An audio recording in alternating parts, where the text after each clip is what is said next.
In today's video, I'm going to teach you how to create a new custom object in Salesforce. Whether you're a Salesforce administrator or a business user aiming to customize your environment, you'll find this guide immensely helpful. Let's dive right in. First, you'll want to start by navigating to your Salesforce homepage. You can do this by logging in and going to the main dashboard that you're familiar with.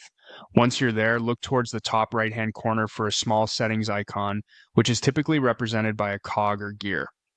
Click on this icon to begin the setup process. This step is crucial as it will open up more advanced options for us to configure later on.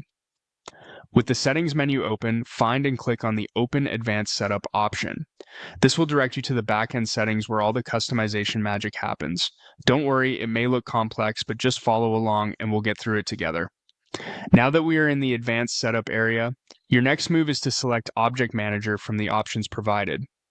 Object Manager is essentially the heart of custom object creation. It's where we can see existing objects and start building new ones. This is a powerful area of Salesforce, absolutely crucial when it comes to tailoring the platform to meet your unique business requirements.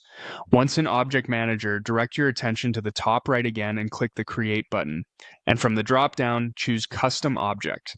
This is the starting point for building any new object customized to capture and manage data specific to your operational needs.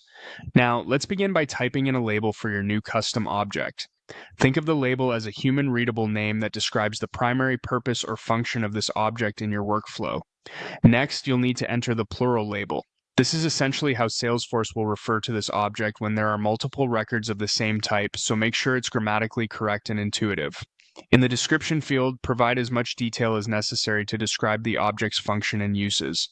This is especially beneficial when collaborating with team members or for future reference, should your needs evolve over time. Before we save and finalize, you will notice several optional features available. Take a moment to consider these as they offer additional functionality that might be beneficial depending on how you plan to use this object. Things like activity tracking or having notes and attachments might come in handy, so choose according to your requirements. You'll also come across an object classification section. This helps in categorizing your custom object, aligning it with how Salesforce structures its data modeling.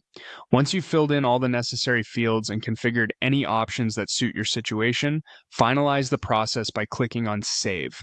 Congratulations! You've just successfully created a new custom object in Salesforce.